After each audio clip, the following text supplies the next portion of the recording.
Hello Mind Riders and Blade Swingers. In this Bannerlord trading tutorial I will teach you the art of trading, especially in the new sandbox mode. In the first part of the video you will see me creating a new character who is of course specialized in trading, and you will see me do my first steps in Caradia, trading especially olives from the south to the north of the map.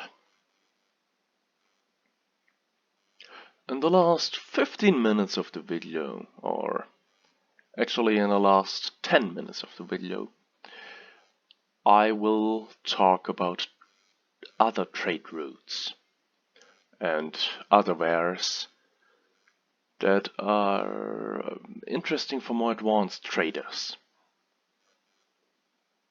Once you have the capital to buy horses, I highly recommend buying horses in the east of the map, in the Kuzaid villages, which sell steppe horses, and sell these horses in the west of the map in Vlendian cities, because these cities pay the highest prices for exotic horses, and these cities, due to the Vlendian culture with its focus on knighthood, have a high demand of horses. Just a little hint in general. I hope you will enjoy this gameplay video. Let's start a sandbox mode now. So, any trade penalty we don't have is a huge advantage.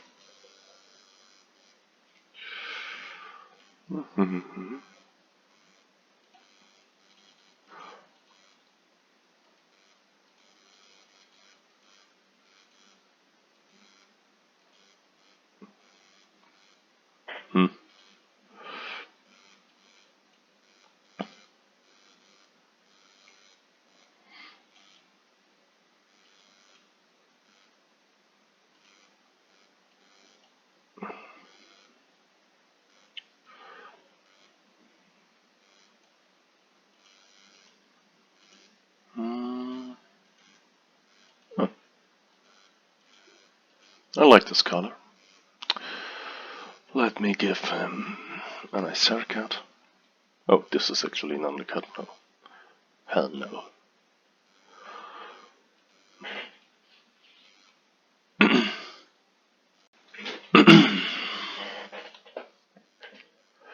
Again, you will spend more time with trading, so focusing on trading and charm is not a bad idea.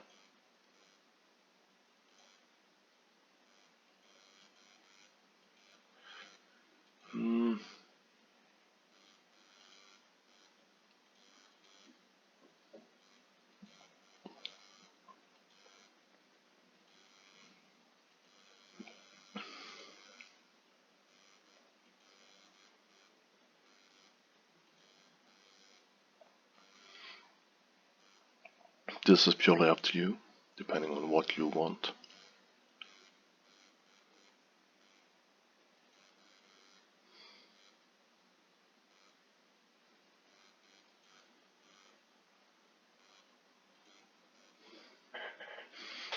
But I think a slight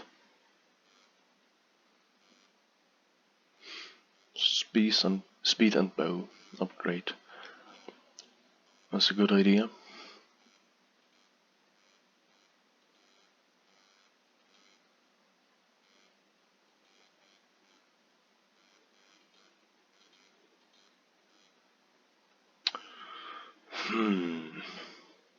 This is actually a tough one, because on the one hand, boosting this is never a bad idea,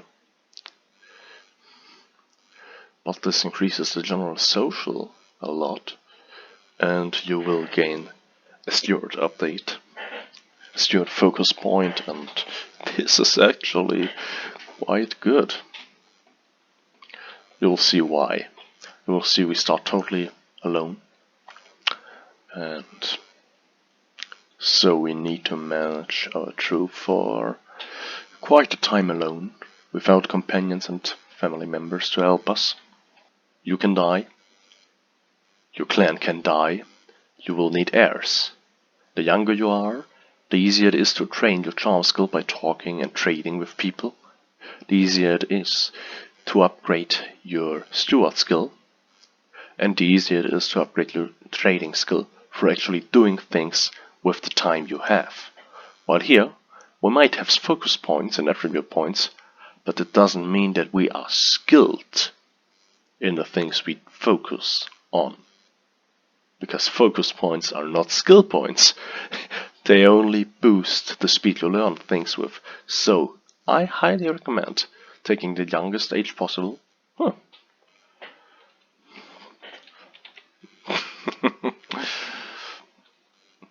Again, these are the options,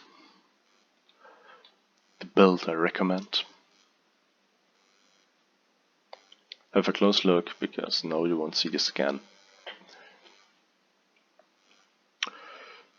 Again, it's nice that there are these two options, but only an idiot would choose them. Because without birth and death, the whole point of Bannerlord is wasted. And auto-allocating clan member perks is something for those lazy ones who don't like micromanagement. But if you do so, if you activate this, don't complain about results you didn't want to.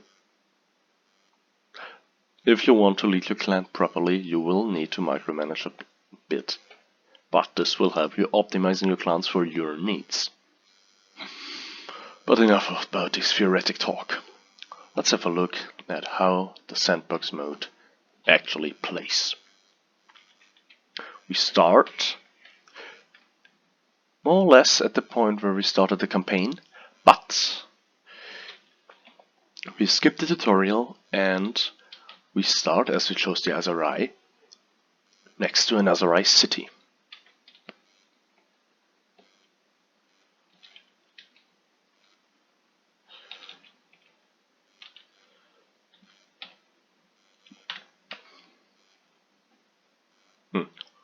Sounds like a mixture of Sassanid and Greek, which I like.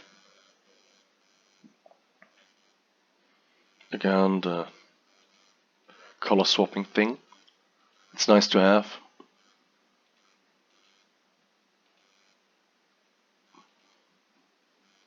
But it could be better if it wouldn't simply swap the colors, but if it would only swap the options instead of instantly swapping the colors.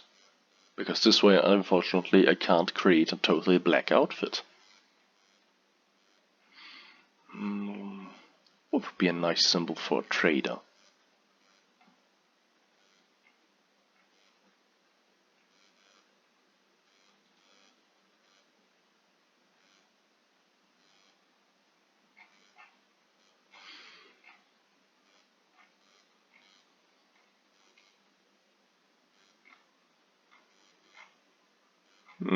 This will work.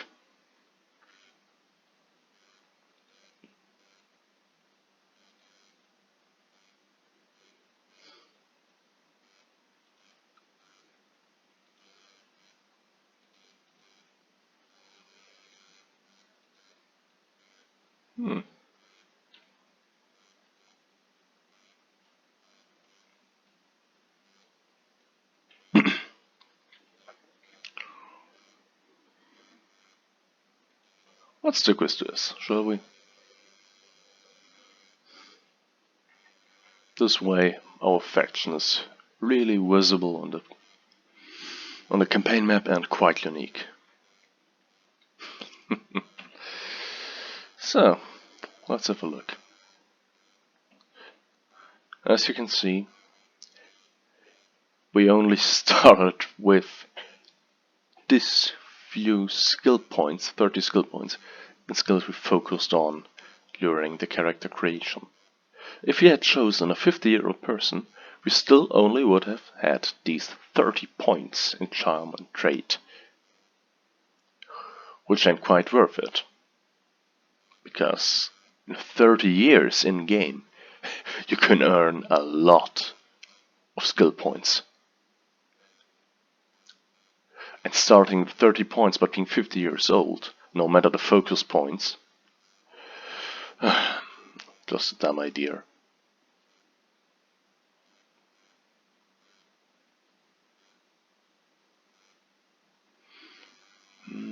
Let me think. Yes, we'll need a bit of scouting skill too.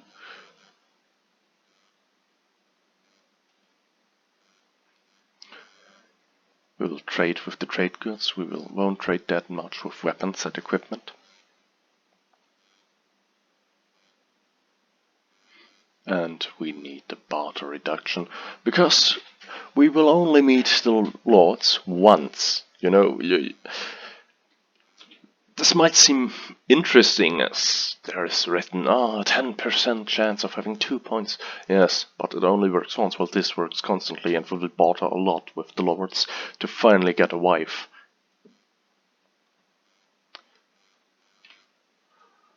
Here's nothing. Okay. Let's have a look at our starting equipment. It's an iron flisser. That's actually quite good. Because, as you can see, it is pretty long, and in Bannerlord, the length of the weapon is important.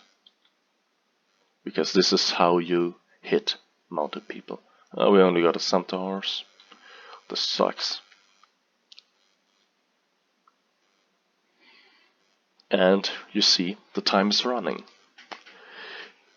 We only got this basic amount of food, which isn't even displayed in our inventory.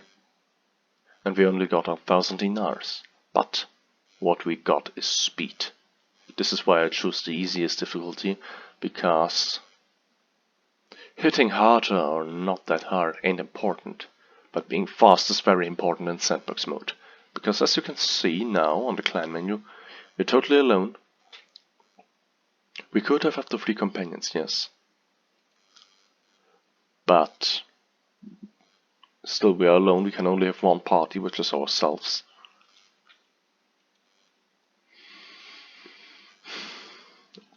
Oh, why did I do this? Well, when you're alone, or when you're the only leader of a party, even if you're head soldiers, you do all of these simultaneously, but by assigning a role, you focus on this role, so it will give me a boost in my steward skill, and in my trade skill as well. Although I will still earn points in scouting, engineering and medicine. If I had a companion and would give him a role, this would lead to a divergence. This would in a way steal potential skill points and development points from me in said area. So actually it's not just the sandbox mode forcing you to travel alone for a long time, but it's actually quite smart. Because we're young, so the more time we spend alone, and the more time in general we spend acquiring skills passively, the stronger we will become later. You don't care about any of these. The only thing worth it is buying a fast horse. And the desert horses are, as far as I know, the fastest horses you can have next to the Asarai horses. At least the fastest horses you can have with the slow riding skill. And the sumpter horse. Awesome. The sumpter horse will give us the benefit of being able to carry more. But having 1 sumpter horse won't slow us down. If I had more sumpter horses, or more mules, they would slow me down. But this way they don't. As having 1 is not counted as a so-called herd. While having more than 1 or 2 animals in your inventory counts as herd. And herds will slow you down, which we don't want. We want to be the fastest. Next thing I will do is visit a tavern. We will do so because here we can get our first trade rumors.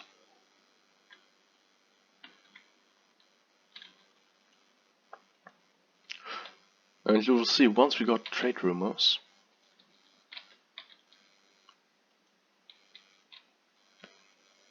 the menu, the trading menu will change a bit. There will be more information displayed. Oh, come on, guys. Just give me one thing. No. How unfortunate. Did I talk to him already? Yeah.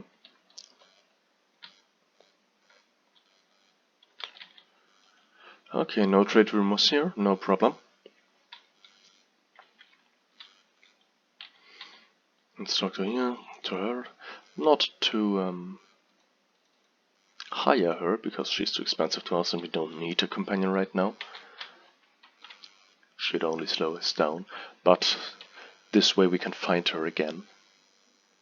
Because I noticed the more often you talk to the same person, the more precise this menu and this information here becomes. If you talk to Abigail several times, this information would be rapidly accurate and would stay accurate throughout the entire game as long as she lives. While I can bet that we won't find her at Usa Castle, although here it is written that we could find her because we didn't talk to her. We don't know her, we can't track her down. I know the game never tells you so, but believe me, I tried it out myself several times and this is how it works. Let's check. And they all belong to the castle and to the faction owning the city. So, buying stuff and selling stuff here will be quite cheap.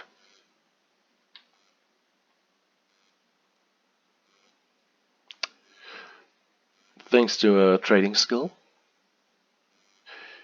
of 30 and our focus on these wares, on the trade goods, on the miscellaneous goods, we have at least this information. It's not the information I was looking for. If someone had talked to us about some prices in the tavern, it would have been better. But at least we have this information if we hover over the things, the wares. Okay, let's keep in mind here it costs 9. Let's have a look at we can have them cheaper here.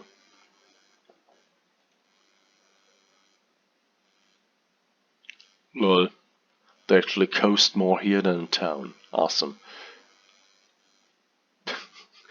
Stupendous, it's hilarious. Okay, but enough talking of me. Let's buy some olives.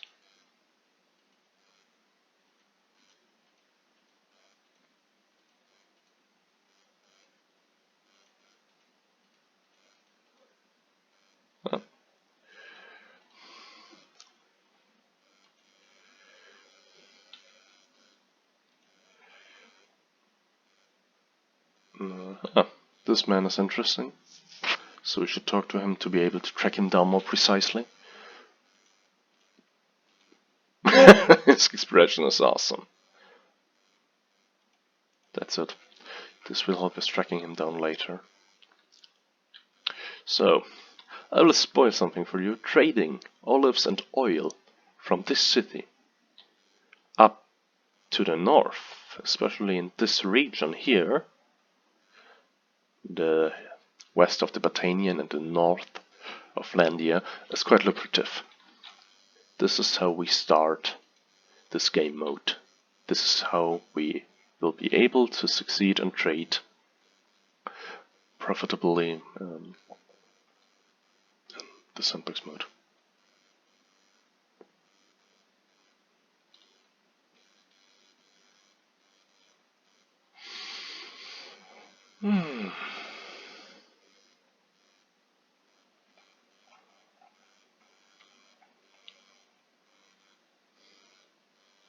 We should always keep an eye out for looters.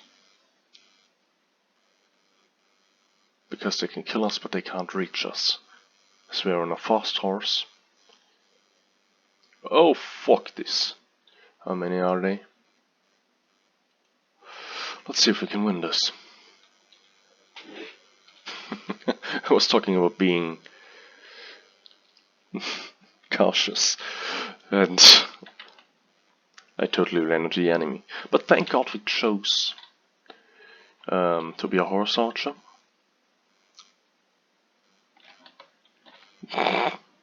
Did I mention that I suck at horse archery pretty badly?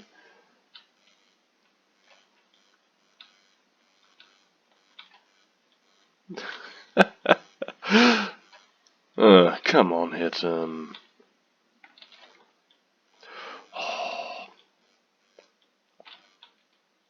It ain't that hard, man. Finally.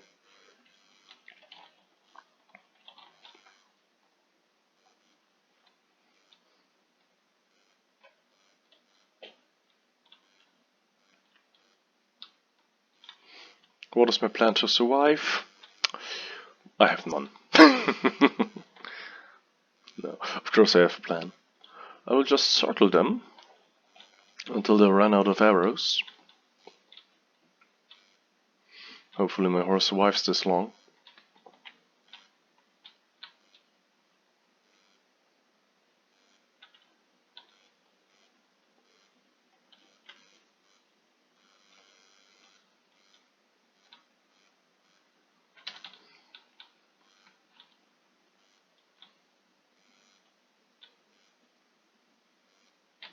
And once they run out of arrows, hopefully I can strike back.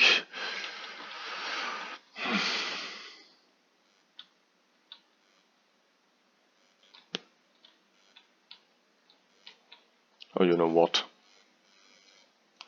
Just fuck it, time to die.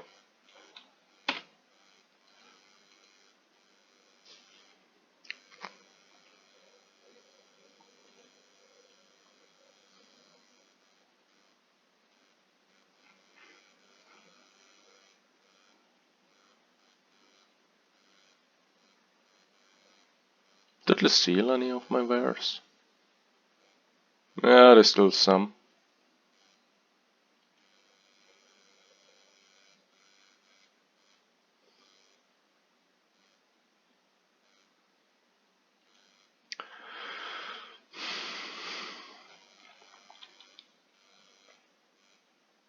I must be more cautious.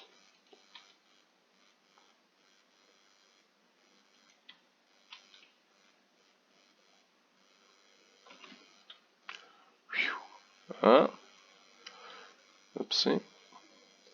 This one was wanted. Yes, you see, I can sell them now for 17.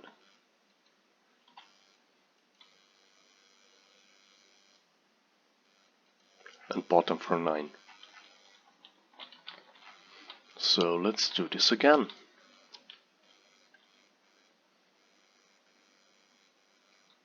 You know what? I start moving around with the arrow keys. And I will mark this important town. So I never lose track.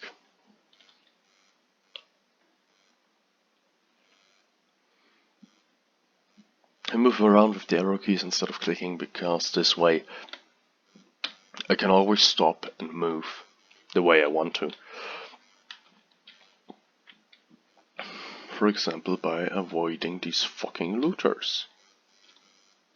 Nah, nah, nah, nah, nah, I am faster.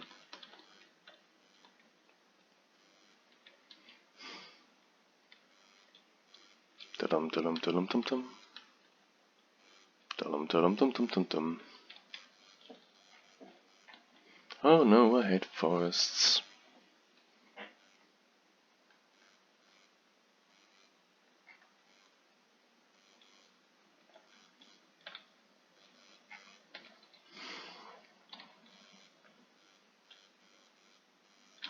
Fuck.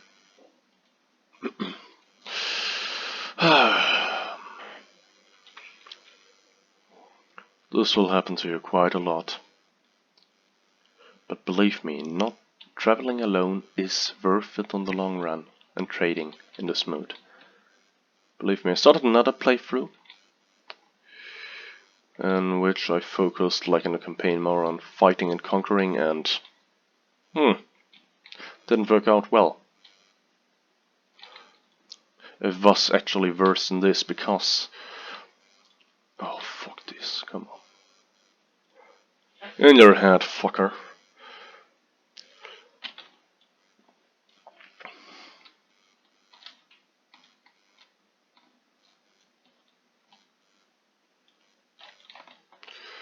Number 2. Oh, how did he survive this? He's not allowed to survive. Just a trader and a spool to survive.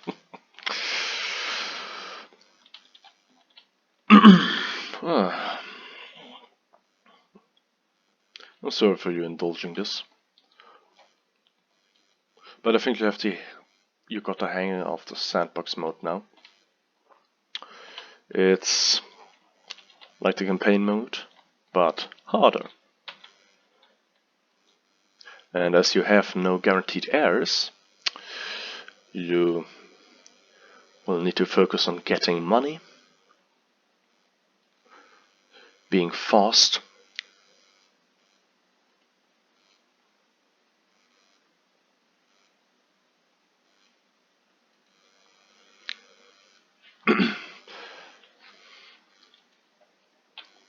and trading a lot.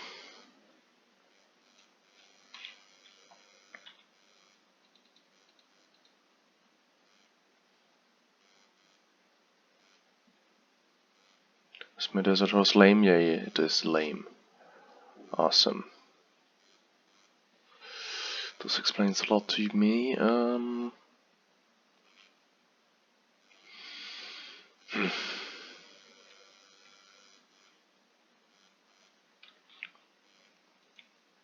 Let's see if I can find any trade rumors here.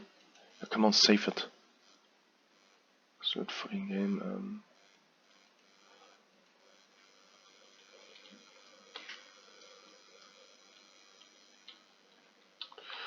Yeah, I got off.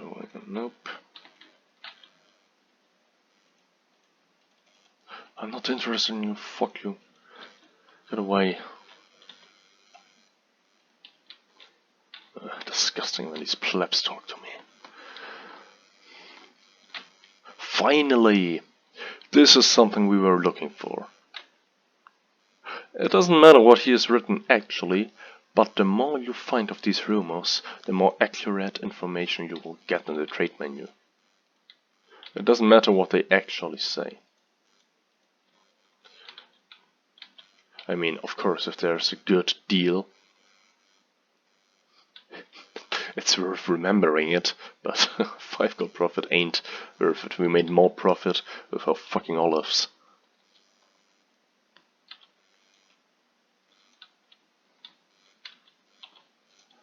But again, it helps generally getting a more precise trading menu. You'll see what I mean by a more precise trading menu in a second.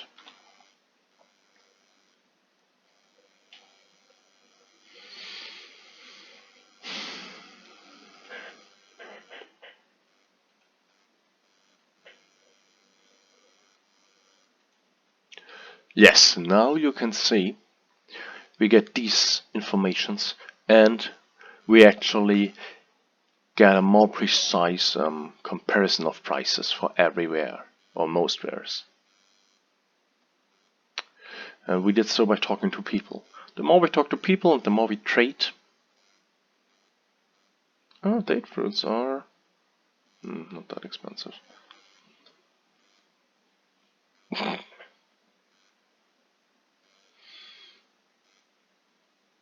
That's actually not the profits we were looking for. But yeah, by talking to people, we get more precise information. Now, if you have done this 2 or 3 times, you're set for the entire game, because this then has unlocked enough information to always find profitable deals. And by finding profitable deals, you will increase your trading skill.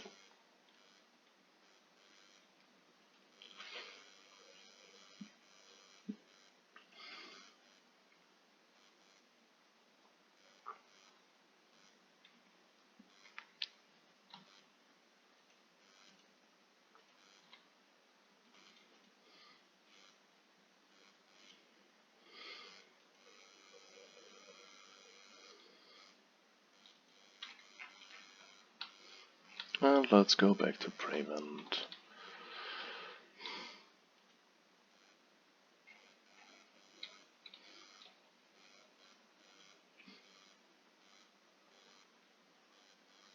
I'm pretty confident in this part of the road, because here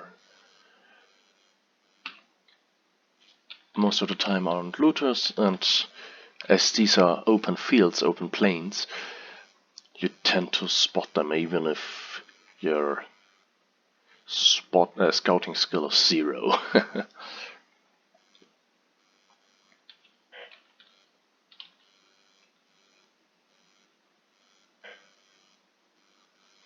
Just need to stop and use the movement keys to avoid the enemies.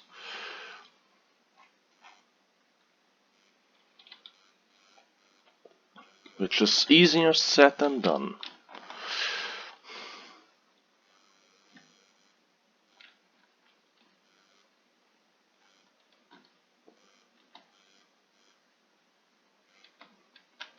Oh fuck. Oh fuck.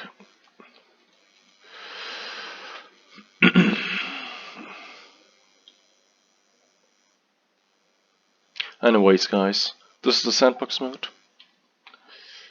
It's actually a hardcore mode. You don't have your heirs, you don't have your siblings, you don't have a quest log telling you how to succeed. You actually need to already know the game and know the more hidden and more advanced mechanics, such as talking to people in taverns until the prices in the trading menu get more detailed. You need to know where to buy cheap wares and sell them for profits, such as olives, which are requested in the northern part of the world. And yeah, by doing so, you will be able to have enough money to barter with a noble. By bartering with a noble, you increase your relationship with the noble and his clan in general. And sooner or later you will be able to date his daughter and marry her.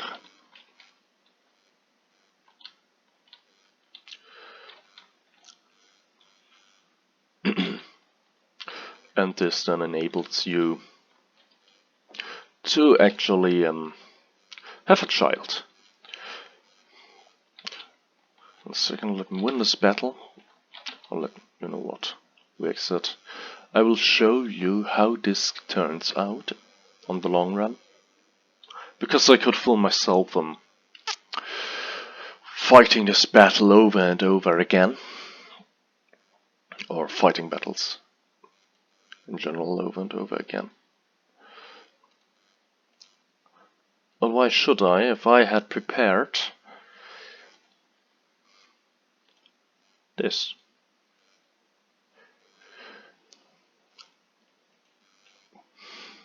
I have the colors of Botania on this save because I'm a Botanian mercenary right now. Because I changed my life from a trader to the life of a mercenary.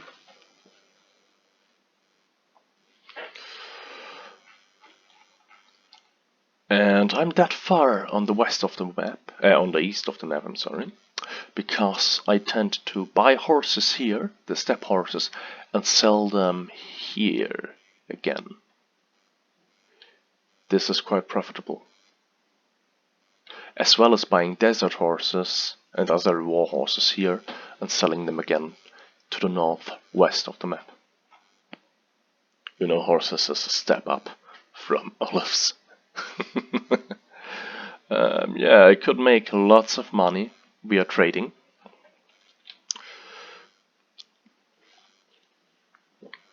I only did a few quests, as you can see, and these are all related to my work as a mercenary.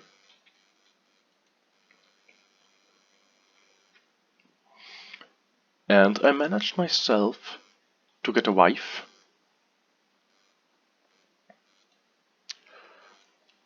And recently I got new companions, but these are pretty new. Again, I only have them because we are mercenaries, so we can afford companions and we can live with this lack of income. And we were actually able of having a daughter.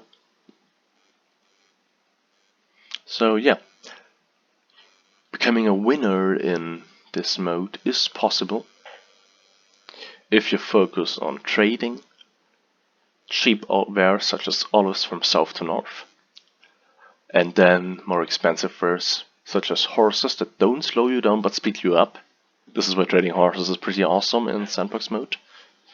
Also in things mode and also in the campaign mode, but the campaign mode is focused more on fighting. Yeah, so the sandbox mode is a bit more convenient if you want to be a trader. So you start selling cheap wares like olives to the north. Then you start buying cheap horses from villages around here and here, and bring them to the northeast as well. Another way to gain tons of money fast, but it's slower than trading horses. Again, trading horses makes you faster and makes everything faster in the process, is buying furs from these villages here and sell them to the southeast and the south.